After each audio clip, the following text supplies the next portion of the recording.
Nung namatay po yung mama ko, nung mga 8 or 9 po, sinabi niya po sa akin na ba't ko daw po hinahanap mama ko. Sabi ko po, hindi ko pa po masyado nakita nung bata si mama. Kaya po, sa pictures ko na lang po siya nakikita. Nung namatay po yung mama ko, nung mga 8 or 9 po, sinabi niya po sa akin na ba't ko daw po hinahanap mama ko. Sabi ko po, hindi ko pa po masyado nakita nung bata si mama. Kaya po, sa pictures ko na lang po siya nakikita. Dito lang po yung picture ng mama. Nahawak niya ako.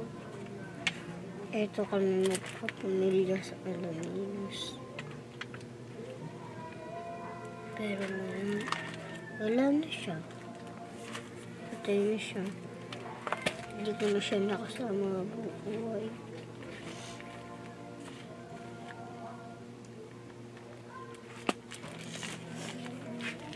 Yung sinabi sa akin nung bata pa lang ako, maghanap pa lang mama ko. Bakit ko pa siya nahanap? Sabi ng papa ko. Ako lang po kasi yung pinag-iwanan ng mukha ng mama ko. Kaya po,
maghanap pa lang mama ko. Bakit ko pa siya nahanap? Sabi ng papa ko. Ako lang po kasi yung pinag-iwanan ng mukha ng mama ko. Kaya po,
Manok. Sabaw ng manok.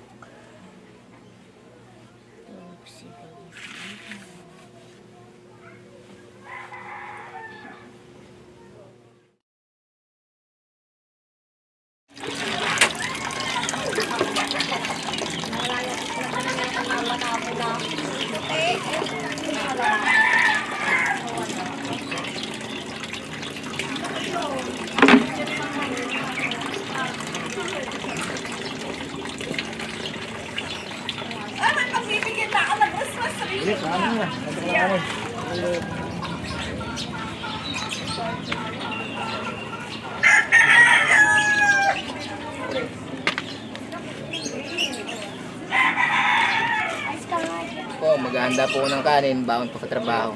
Wala po pong ulam eh. Ano nga palang pangalan mo? Aram po. Aaron. Ilang Aaron taong ka na?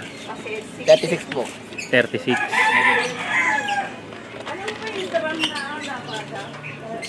Saan ka nagtatrabaho? May ano po, Anong trabaho mo? contraction po. Construction. So paalis ka ngayon? Opo, pasok po sa trabaho.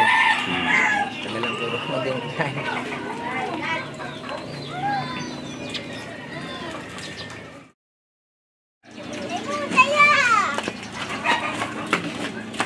baro pa ang aking kaibigan, oh.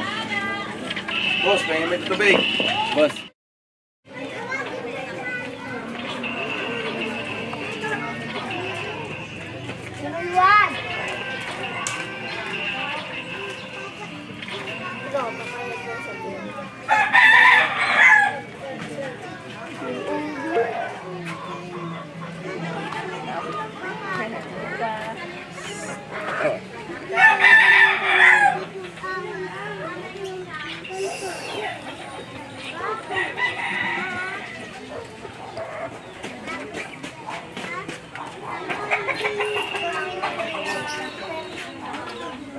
Baka papanood ko sa YouTube.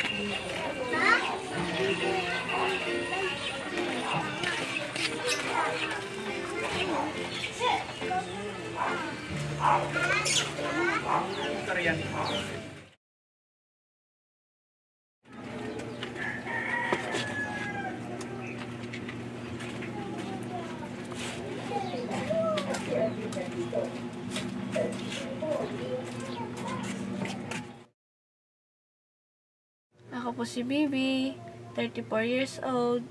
Ito po yung anak ko. Magto 2 months na po siya. At ito po yung mga anak ng naging asawa ko po. 2 po. Anong pangalan nyo? Ramjin po. Ha? Ramjin. Ramjen. Opo. Ilang taong ka na? 8. Ikaw? Ana Marie po. Ilang taong ka na? 10 years old po. Mag-11.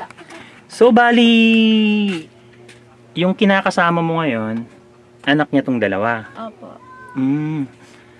Asan yung asan yung mama nyo? Patay na po. Anong kinamatay ni mama? Ni Benat po. Nabinat. Opo.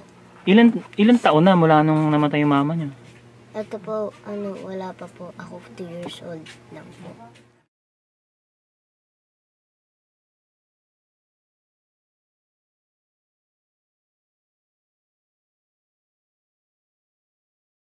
Wow, miss na po kita. Ganyan po. Uwi ka na po dito, ma. Gusto na kita mayakap.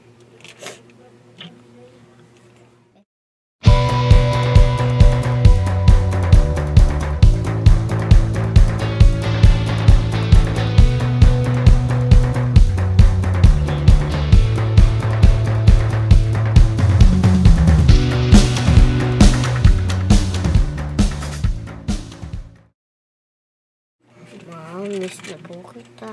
Ganyan po. Uwi ka na po dito, ma. Gusto na kita mayakap. Ito po yung mama ko.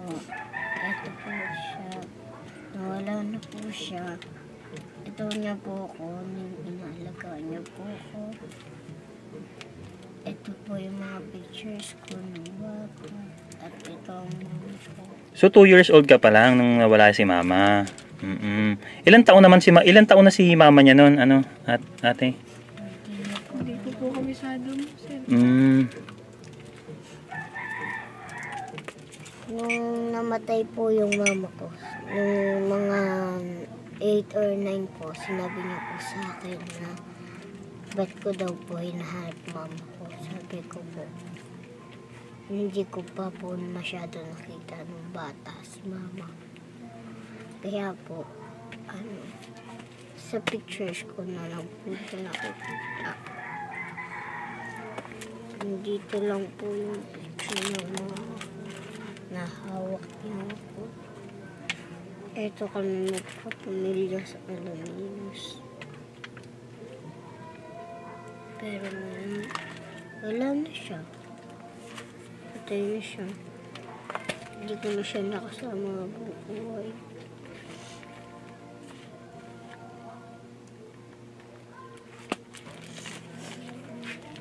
Yung sinabi sa akin nung bata pa lang ako,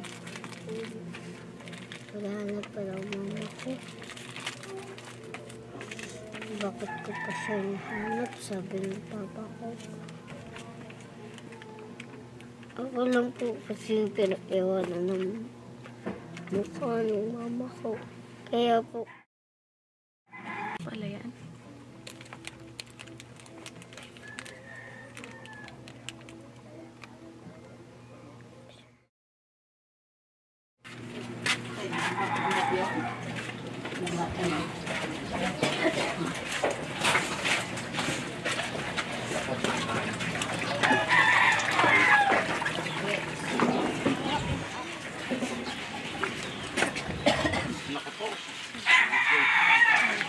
Ito na.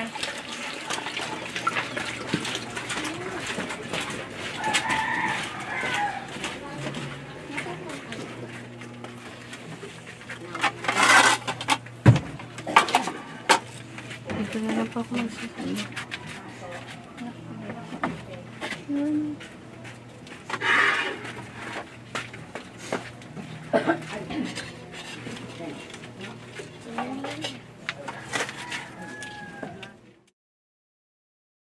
ito, ang kilo ay ano na, Piti, mura yan. 4 o 3, gano'n, 3. Patro lang. Tingnan natin. Tayo, baka 4, tayo ba 3? Di pa pareha. Plastic.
Ito, maghati na lang kayo dito ha.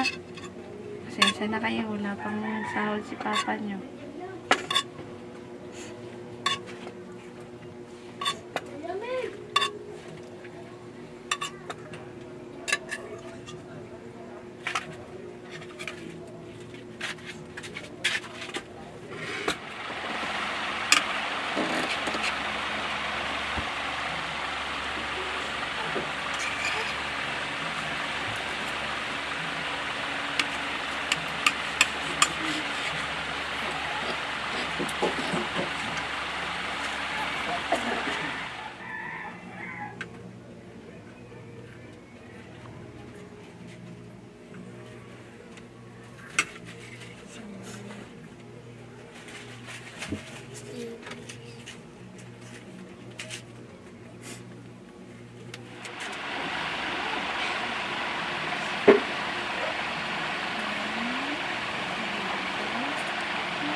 Pag may trabaho po si Papa, masarap po ulam namin.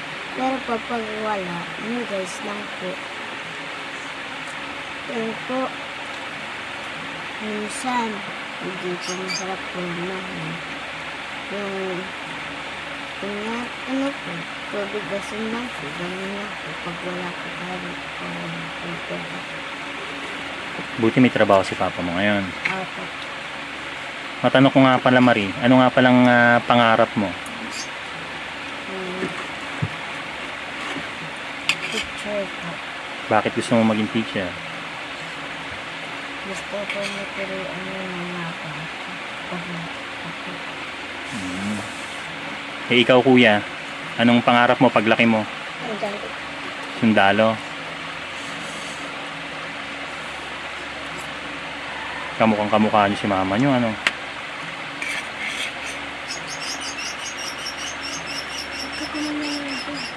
Madami pong namus dito.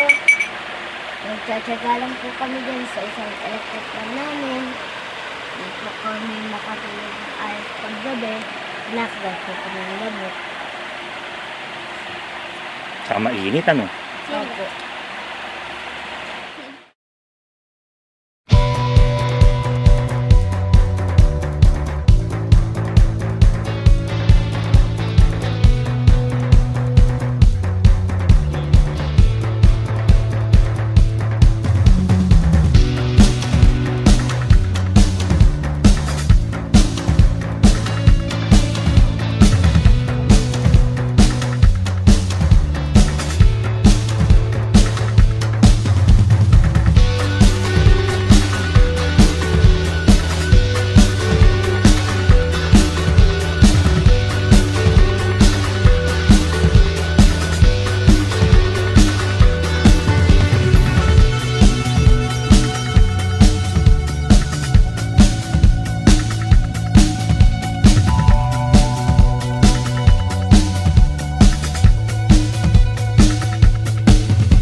Sa taas po kasi sobrang init. Hindi po kami nakalipad ng ayaw. Kasi dad ako nagpasal.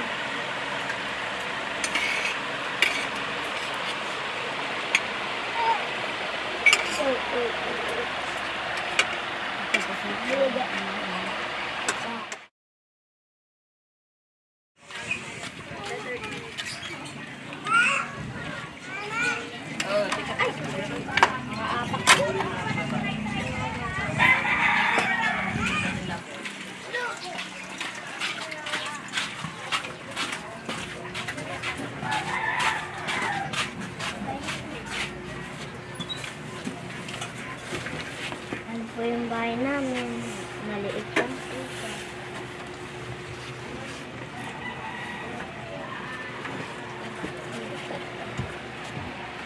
Dito po ang bubong. Dito po nag-ampita ko. Kami po. Dito po.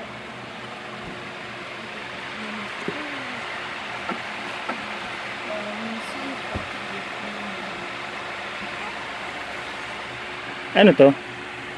Tubig po. Tubig. Ano to, binibili nyo rin? Opo. Diyan po kami nag-iipon. Magkano ang isang drum? 100 po. 100 pesos.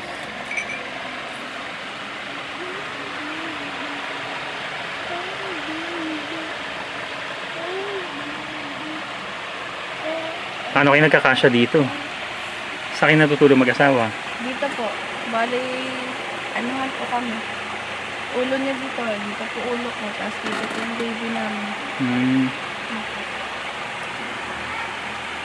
dito po kami natulog. Nagamit ng lamok. Sobrang init. Minsan po, nagsisiksikan lang po kami dito. Ako po dito. Pero po, minsan, nagaganta lang kami. Ganyan. Pero po, minsan, sobrang init po doon sa amin po. Dito po sa amin. Dahil mga ganyan po kami. Init po. Yan lang. Yan lang po yung ano namin. Parang ginawa niyo lang ng ano.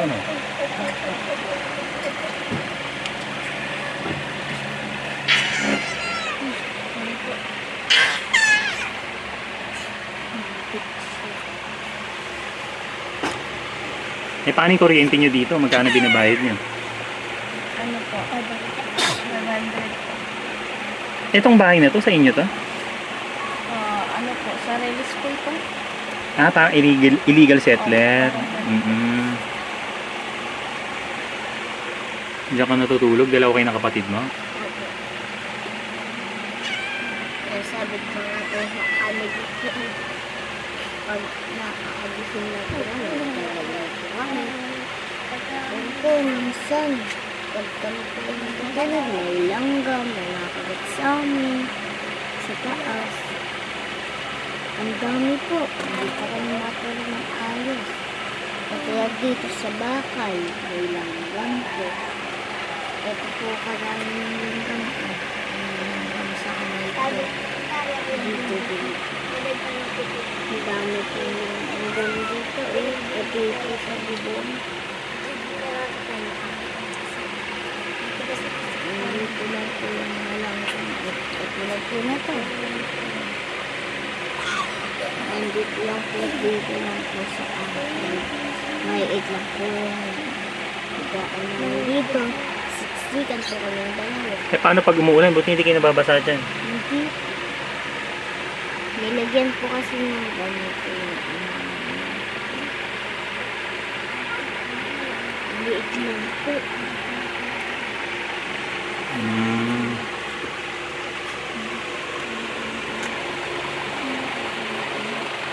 Nagkayang po yung kalakayo.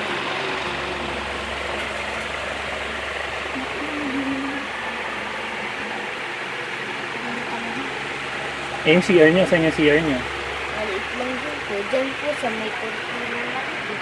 Dito? Pwede makita? Masyado makinis.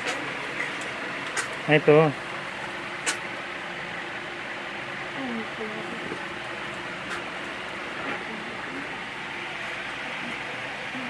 Nandito na. CR na pala to.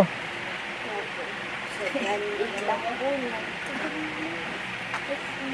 So, ito yung kwarto nyo. Tapos dito lang.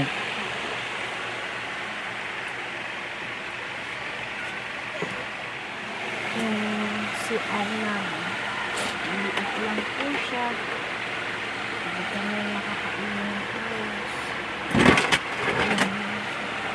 Eh, pag naliligo kayo, sa kayo naliligo? Sa labas po. Nalabas na. Yan lang po sa daan. Pero po, minsan, ano po, pag walang tubig, ano lang po. Opo. Tapos po, minsan, humingi lang po kami ng isang timbang tubig sa kapitbahay. Wala na pong tubig sa akin. Minsan po, maingay din ng baby namin. Iyak ng iyak. Pero po, paminsan tulog lang po.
Mga katoto, sinasabi ng iba o maraming Western foreigners na ang Pilipino o mga Pilipino ang pinaka-friendly na tao sa buong mundo. Yun ang sinasabi nila. So, may tanong ako. Ang tanong ko kung ang mga Pilipino ang pinaka-friendly na tao sa buong mundo, bakit napakataas ng physical abuse? Yung domestic physical abuse domestic physical abuse, domestic violence, domestic mental abuse, domestic psychological abuse, ang daming mga kaso ng incests. So, kung ang mga Pilipino ang pinaka-friendly na tao, bakit ang tataas o ang daming kaso ng mga yun? Bakit? So, mga katoto, kung ang mga Pilipino ang pinaka-friendly na tao sa buong mundo, bakit ang taas ng crime rate sa bansang Pilipinas? Bakit ang taas ng statistics ng killings? Ang daming patayan, ang daming nakawan, holdapan, ang daming kinikidnap, tapos ang daming manloloko, maraming mga scammer, maraming mga Pilipino ini-scam ang kanilang kapwa Pilipino. So, kung ang mga Pilipino ang pinaka-friendly, bakit ganun? Ha? Take a minute and think. Imagine. Think and imagine. Kung ang mga Pilipino ang pinaka-friendly, bakit ganun?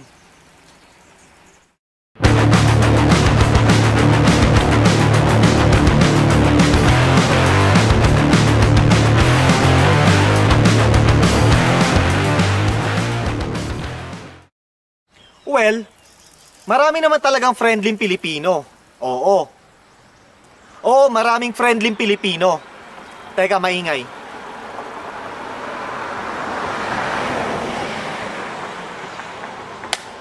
So yeah, maraming friendly Pilipino. Pero para i-generalized,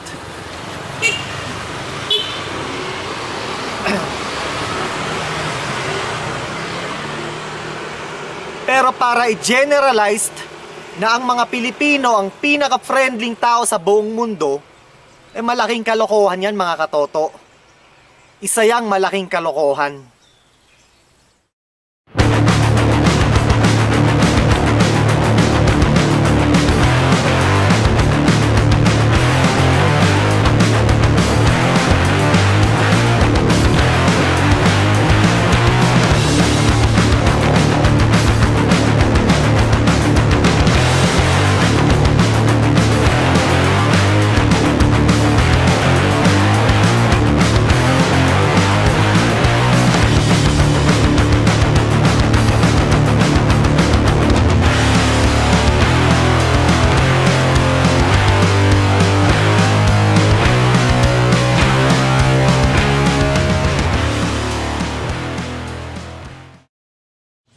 Sasabihin ko sa inyo, mga katoto, kung bakit friendly ang mga Pilipino sa Western foreigners.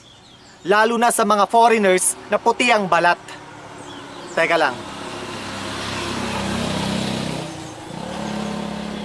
Tatlong bagay yan, o tatlong factors. Unang-una, marami sa mga Pilipino ay colonial-minded. Marami sa mga Pilipino ay may whitewashed mentality. Marami sa mga Pilipino hanggang ngayon ay meron pa ring slave-like mentality. Yan tatlong factors na yan, mga katoto.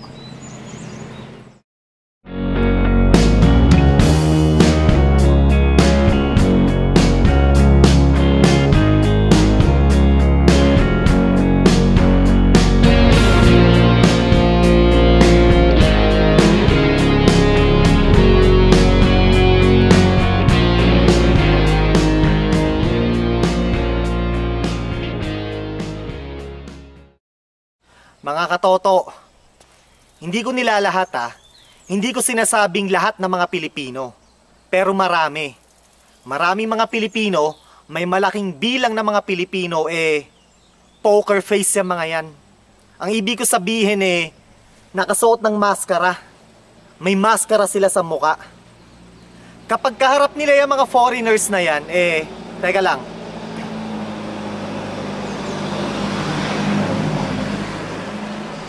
Marami sa mga Pilipino, kapag kaharap nila ang mga foreigners, ang babait nila. Ang babait na parang mga maamong tupa. Oo, totoo. Well, isang factor syempre dolyares. Ang mga foreigners, nagdadala ng pera yan Pupunta sa Pilipinas, may daladalang mga dolyares yan. So, syempre, malaking bagay yun. Okay? Tsaka, yun nga, kagaya ng sinabi ko, ang mga Pilipino ang mga Pilipino hanggang ngayon ay nabubulol na ako. Ang mga Pilipino hanggang ngayon colonial minded, whitewashed minded, at hanggang ngayon ay mayroong slave-like mentality. Kaya marami sa mga Pilipino parang mga maamong tupa kapag kaharap yung mga foreigners na yan. Pero wag ka. Kapag talikod niya mga foreigners na yan, pag alis niya mga foreigners na yan, diyan na mag-uumpisa yan. Maraming mga Pilipino, poker face, mga plastic. Kapag talikod ng mga foreigners na yan, kapag wala na sila, diyan na mag-uumpisa yan. Kung ano-ano na ang kapintasang sasabihin tungkol sa mga foreigners na yan. Lalo na kapag ang mga foreigners itim o yung mga itim ang balat. Kasi ang mga Pilipino o maraming mga Pilipino ayaw nila yan.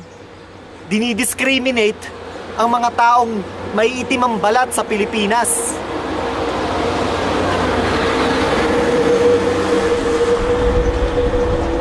So, kapag halimbawa ang foreigner ay itim, kapag karap ng mga Pilipino yung mga yan ang bait nila. Pero pag talikod niyan, ay! Goy, negro, ang itim ng balat, yak, yak. Ganyan na yung mga yan. Maraming mga Pilipino ganyan.